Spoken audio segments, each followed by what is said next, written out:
Hello everyone, in this video I have come up with the switch statement, one of the conditional statement that is available in C. In the last classes we have seen the if statements. Now in this class, in this video I am going to take the switch statement. Okay. So before going into the switch statement, I want to tell you what is a switch statement and why you are going to use switch statement in C.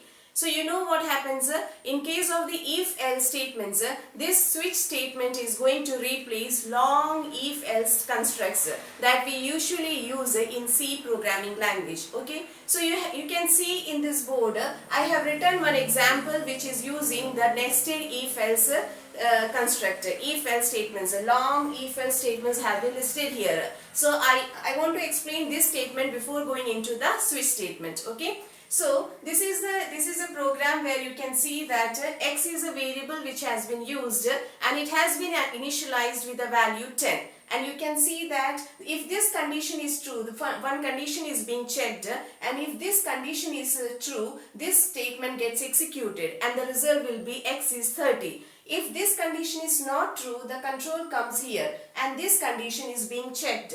If this condition is getting right or it becomes correct, what happens? This printf statements get executed and you will result x is 20 as a result on your screen. Suppose if this condition is not true, it comes to this condition and it is checking this condition whether x is equals to 10 or not. If it is equals to 10, it is going to give you x is 10 as the result. Okay. And suppose if all these conditions are getting wrong, it is by default it reaches to this statement and it is going to give you the result as x is a number other than 10, 20 and 30. So you can say that this is a default statement which is going to give you, which is always going to print if none of the statements, none of the conditions get true.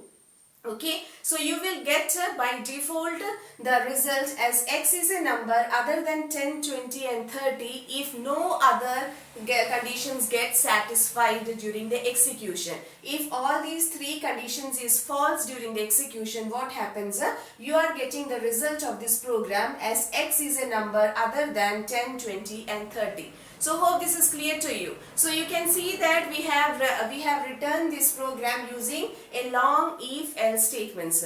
So I am going to introduce another conditional statement before you, that is a switch statement, and I will be replacing this code with the switch statement. Okay, it is a very easy conditional statement which is available in use in C programming language. Okay, so let's see how this program is being converted to another set of code using the switch statement. Okay, so here I am rubbing this one and you can see that x is initialized as 10 and I am introducing the switch statement, okay, and the x is, this variable is being given here. Okay, so switch of x. So this, it is written like this, switch cases, case 1. Okay, and suppose I am writing this case 110 and printf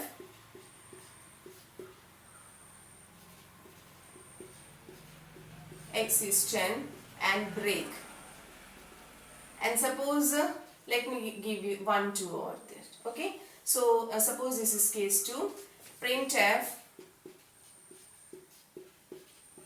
x is 2, overwriting here also, and this is break, and this is case 3,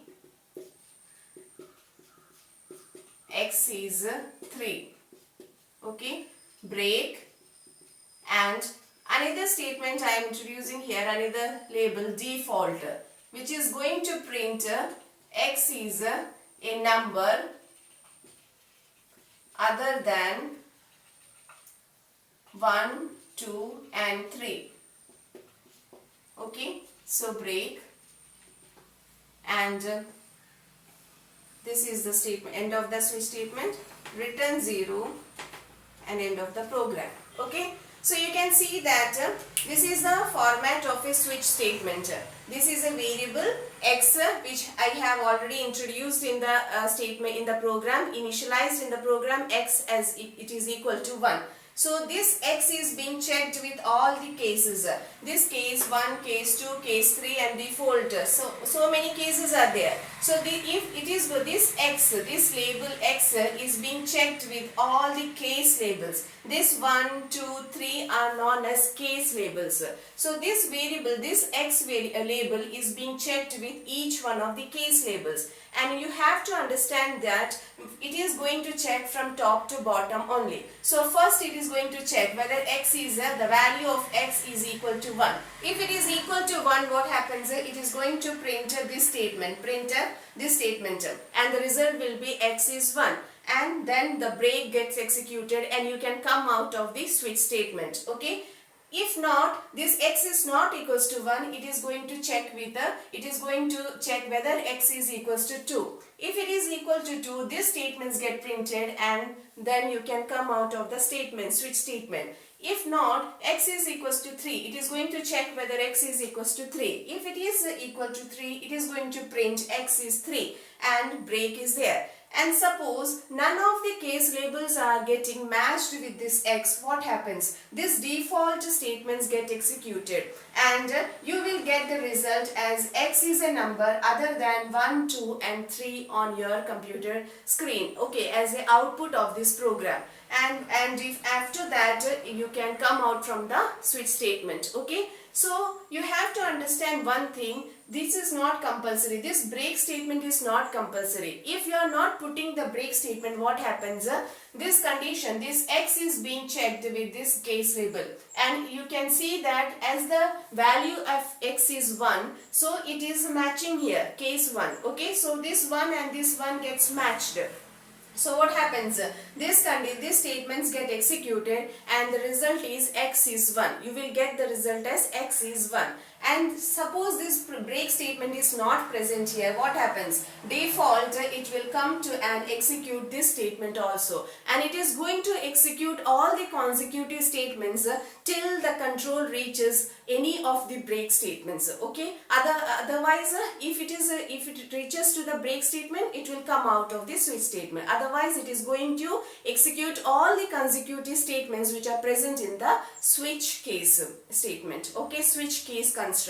So hope this is clear to you. If you want to come out from the switch constructor, you have to use a break statement. Otherwise, it is going to execute all the consecutive statements which are coming on the path till it reaches any break statement. Okay. So hope it is clear to all of you.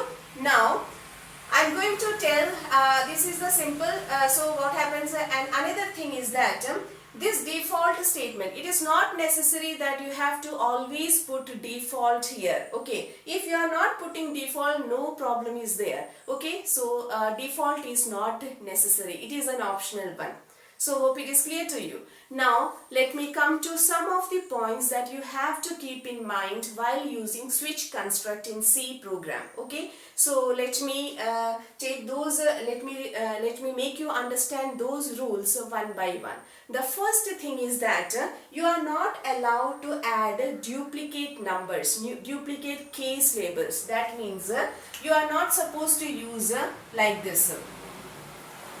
So you can see that you are not supposed to use the duplicate case labels, the same case label in another position also, okay. So this here also you can find one, here also you can find one. This is not allowed in C programming language, okay. So that is the first rule. And the second one is that so you have to use unique values as case labels. And second one is that only those expressions are allowed in switch which results to an integral value, okay. Those expressions. Suppose instead of giving a single variable here, you can use an expression here, okay. Suppose you are using x plus y plus z. And I am initializing some of these statements, I am adding some extra variables here. X is 1, y is equals to 2 and z is equals to 3. Okay, so what happens? You can use expressions as label in switch statement if it lets to an integral value. That means when you are going to evaluate this expression, if it is going to give you an integral value, then you can use the expression here within this switch statement. Okay, switch label as switch label. Okay, otherwise then what happens? This expression gets evaluated. So what is the value of x is here? It is 1, value of y is 2, value of z is 3. So 1 plus 2 plus 3, what is the value? 1 plus 2 is 3, 3 plus 3 is 6. So the value of this expression is 6. Okay, the value of expression is 6. Suppose I am having a case label 6 here. So this is okay. Otherwise, if I am not having case label 6, so this default statement gets executed. You know that. So I want to tell you that you can use an expression in the switch if that expression is leading to an integral value. Okay, when you are going to evaluate that expression, it must give you an integral value. Okay, so this is allowed. Otherwise, if suppose you are giving some floating point numbers, you are initializing float values. Okay, x is equals to 1.5, 2 is equals to, y is equals to 2.7 and z equals to 3. So what happens? When you are going to add these three values, you are not going to get an integral value after this evaluation of x plus y plus z. So this is not allowed in switch constructor in case of the C programming language. So hope this is clear to all of you. Now the next rule is that floating number is not allowed as case labels. Okay, so floating number is not allowed as case labels. So that means here you can see this is a integer values only. Okay, integer values are used as case labels. So the next rule is that float values are not allowed in switch statements as case labels. That means you cannot use values like this. Okay, 3.14. This is a floating point number. So you cannot use a floating point number as a case labels in switch constructor used in C programming language. Okay. And the next is that variable expressions are not allowed in case labels. Variable expressions. Okay. But you can use macros. Okay. So macros are allowed in switch statements. That means variable expressions are not used in switch statements for case labels. That means you cannot write like this: case x, case y, case z. Okay. So these are variables, isn't it? X, Y, Z. These are variables. So these variables are not allowed in switch statements. That means you cannot use variables as case labels in switch statements. Okay. But macros are allowed. So macros is another thing. Okay. So we will see what is macro in next classes. So suppose you have macro hash define x 2, hash define y is 3. Okay, and you have your program. All the programs are started here. So what happens? So the macro is already defined. So you can use a macro here. Okay, so you can use a macro here. Why? You can use macro variables x and y here. Okay, why? Because these variables are acting as macro variables, and these macro variables are already defined above. That means you can see that wherever x is coming, you are going to put 2. Okay, you are going to put 2, and wherever y is coming, 3 is being used. Okay, so you can use macro variables. So hope this is clear to you. And the next rule is that default statements, it is not necessary that you have to put these default statements at the end of all the case labels. You can put this default statement at the above also. But the thing is that default is going to be executed only when all the other case labels are being checked one by one, and nothing is being matched, then only the default statement gets executed. But you can place this default statement as first statement of the switch statement. Hope you understood. That means you can write this default as the first statement, and you can write the subsequent case labels down. Okay, so but the default is always being executed at the after checking all the case labels, and if none of the case labels are being matched with any of the switch label, then only default statement get executed. So hope this is clear to all of you. The 5 rules that I have mentioned here. The first is that you cannot use duplicate variables, you cannot use duplicate labels in switch constructor. Second is that if expression is being used in the switch case, you have to take care that the expression should be evaluated to an integral value. Then only you can use an expression. Okay.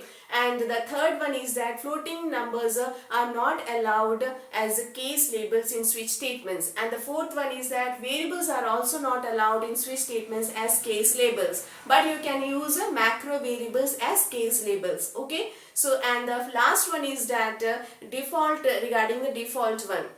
It is not necessary that a default should be placed at the beginning of the cases. You can place, it is not necessary that default can be placed at the end of the cases. You can place default anywhere within the switch constructor. It is always going to execute it at the end only. Okay, if none of the case labels get matched with the switch label. Okay, so hope this is clear to all of you. Thank you for watching, and do subscribe my channel, like and comment also. Thank you so much.